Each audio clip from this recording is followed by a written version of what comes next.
Noauh Omouya is an experienced leader in media, youth advocacy, and sustainable development, holding a bachelor's in mass communication from Kampala International University. As the founder and CEO of ICA Communications, he has developed platforms for climate and sustainability-focused journalism, winning 2 Media Challenge Awards in 2018 and 2019.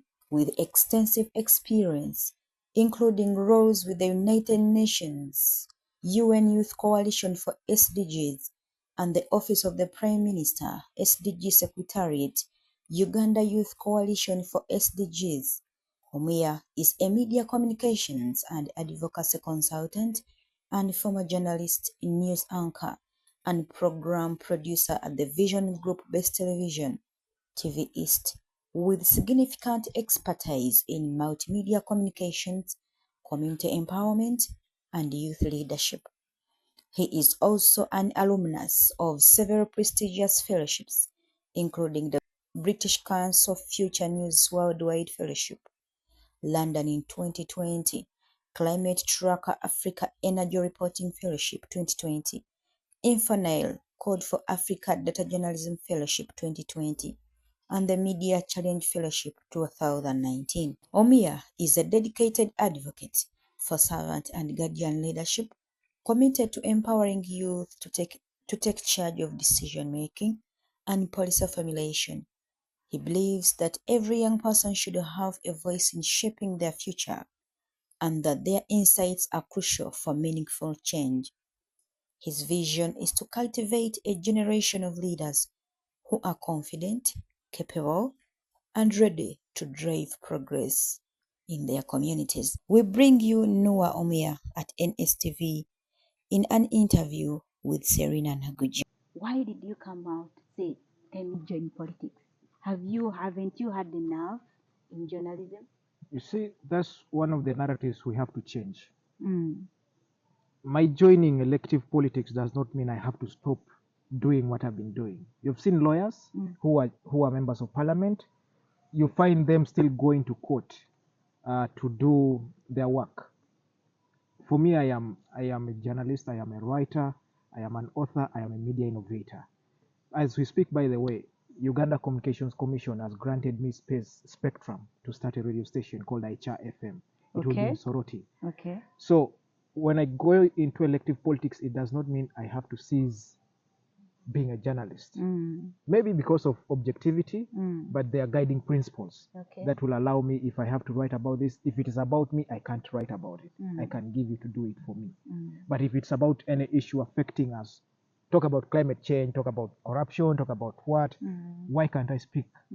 Also, I think this will give me really a good platform, a bigger platform to raise some of these issues. You know, we have media freedom in Uganda. We thank God for that. But of course, you also see what happens. The media freedom is disrespected. I know. Not necessarily by the journalists, but by the people who are supposed to censor us. You've seen, who are supposed to protect you've us. seen journalists being clobbered. You've seen, this is broad daylight. Even the president has got into notice of this and is giving some directives. I have heard about it.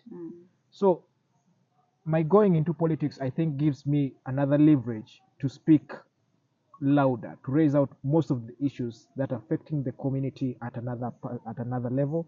Also, issues affecting the media as a profession. Can you imagine, up to now, journalism in Uganda is still debatable if it is a profession or it's just a career. Journalists in Uganda are not treated as professionals. They are not regarded. There is no law that is gazetting journalism as a profession in the country. That's why you've seen many doing it as if they're journalists, and yet they are not. We have had people now coming up. We have the coming up of the citizen journalists. Yes. We have, anyone can say he's a journalist, so she's a journalist.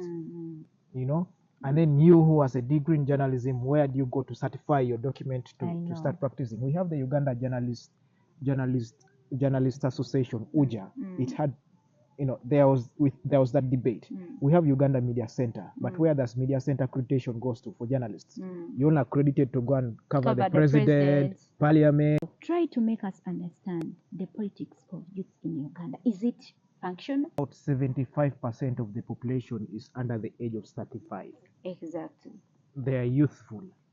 What does this mean as a country for the development of the country? It means for any inevitable development of a country, it has to be relied on the youthful generation. These are people who are energetic. These are the guys who go and have things moving. Uganda is blessed because already for any country to develop, China, for example, to develop, they had to focus on the human capital. Yeah? To reach where they are now. So Uganda now to develop, to reach that take-off stage that we always dream of having, we now have to rely on the human capital that is provided by the youth. You see, in the last financial year's budget, much of the allocation was on the human capital development. But did you even understand? No. No. So when you talk about that, you would be referring to the youth. But are we taking advantage of this youthful generation, population, Okay. these youthful numbers? All right. The question is no. No. Why do I say no? Now we are going into electoral politics. You've asked me. We are going into the electoral period. This is a time where people think that for you to win an election, you should have a specific budget for youth. And what does the budget cater for?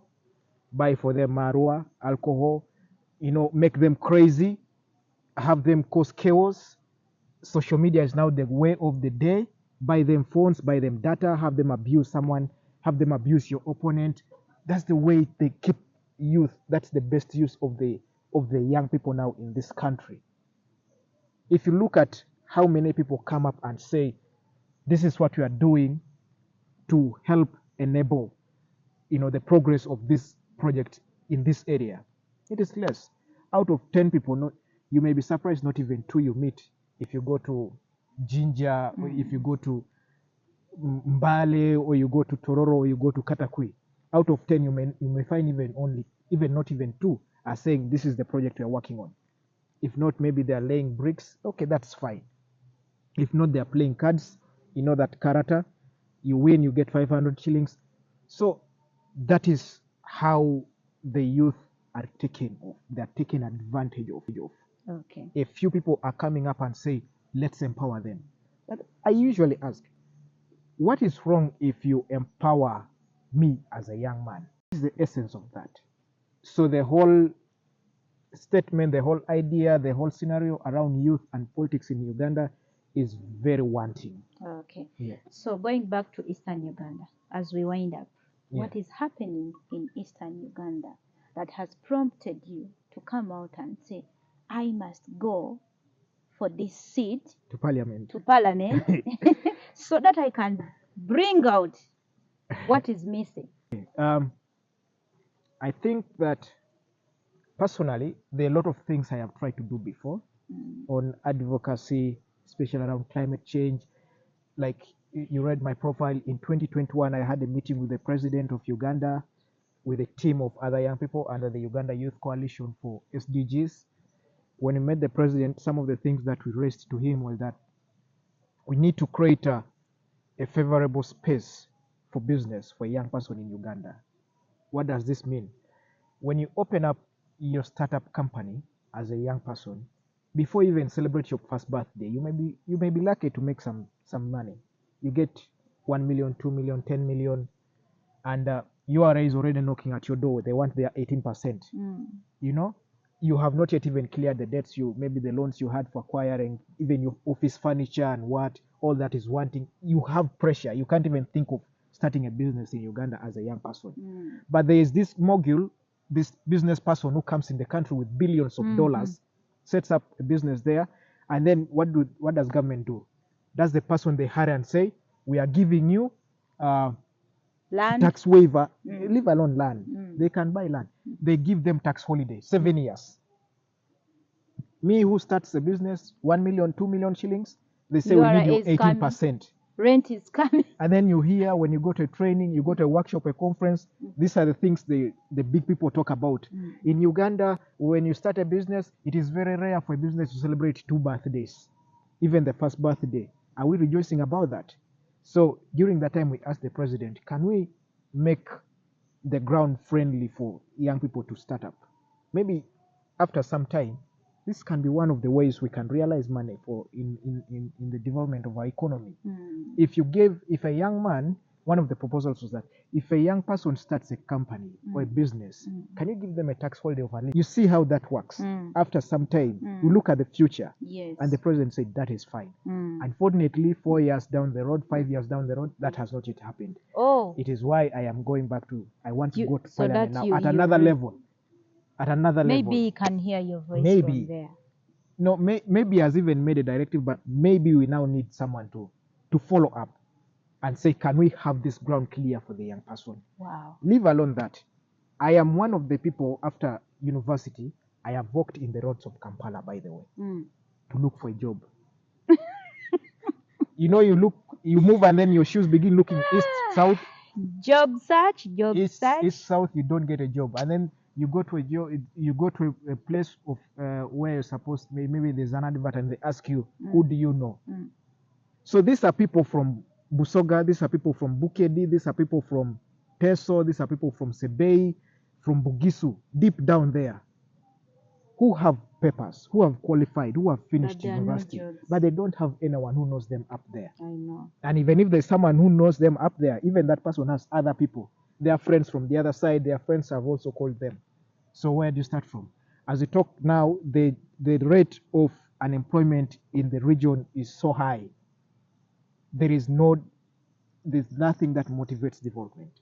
So I want to go to parliament for 1 or 2 or 3 reasons. Number 1, to follow up on that I talked about. Number 2 is to create opportunities, see a way of creating opportunities for the young people. Job creation through industrialization.